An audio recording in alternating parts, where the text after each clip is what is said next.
And Republicans use the tax overhaul bill to give a body blow to Obamacare. It repeals the individual mandate, which requires all Americans to buy insurance by 2019. President Trump had this to say about the move this morning.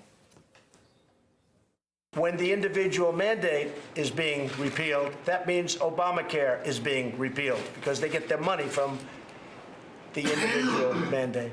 So the individual mandate is being repealed. So in this bill, not only do we have massive tax cuts and tax reform, we have essentially repealed Obamacare, and we'll come up with something that will be much better. The law's basic framework, the consumer protections, online marketplaces, and subsidies do remain in place. But let's do a quick fact check. The Congressional Budget Office and the Joint Committee on Taxation say the move will reduce the federal budget deficit by $318 billion between 2018 and 2027. But it could cause 4 million more to be uninsured by 2019. And that number could rise to 13 million by 2027. The organizations also say premiums in the individual market could rise by 10% a year. 10% a year for the next few years. Joining me now to talk about the impact of the tax overhaul is April Wright. She's a mother of 4-year-old twins with special needs from Knoxville, Tennessee. She's also an organizer with Indivisible East Tennessee. So how, April, thank you for coming first up, but how is this tax plan going to impact you and your family? Well, thank you for having me, Katie. The tax plan is just going to make my family more insecure about our financial future and the future of our children and their ability to get health care for their needs and our family's ability to afford to provide them with that health care. Are you on the exchanges? I buy my plan through the exchange. Because of our income, our twins qualify for Tennessee's Medicaid.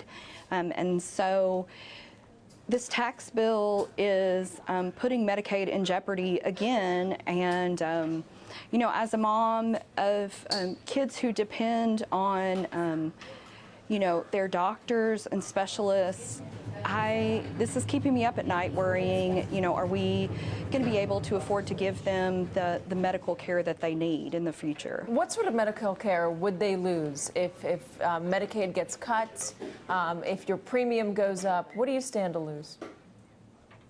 If Medicaid were cut, if my twins lost their coverage, we wouldn't be able to afford to send them to the doctors that they need to see. Our son was born with a cleft lip, and he's already had 4 surgeries to repair that, but throughout the rest of his childhood, he will have more surgeries.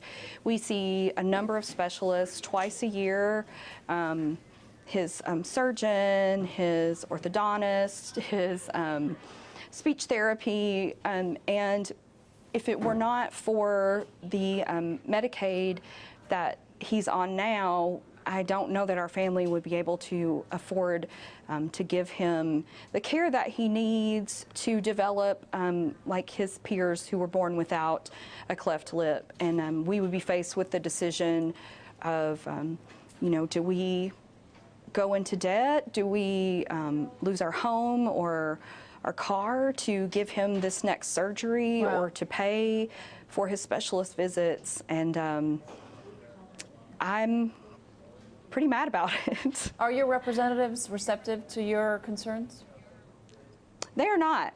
I have been very active in reaching out, especially to Senator Corker, about my concerns with our, you know, our family, and he has not been receptive to my concerns at all, and I feel really frustrated. I feel like, you know, he kept saying that he wouldn't vote for this even if it increased the deficit 1 single penny. Yeah. And here it is, you know, $1.4 trillion, and he gets a sweetheart deal, and I would just like to know how much money he's going to make off this bill, and was it worth selling out families like mine in Tennessee? April White, thank you so much for coming on and talking to us. We appreciate your time. Thank you.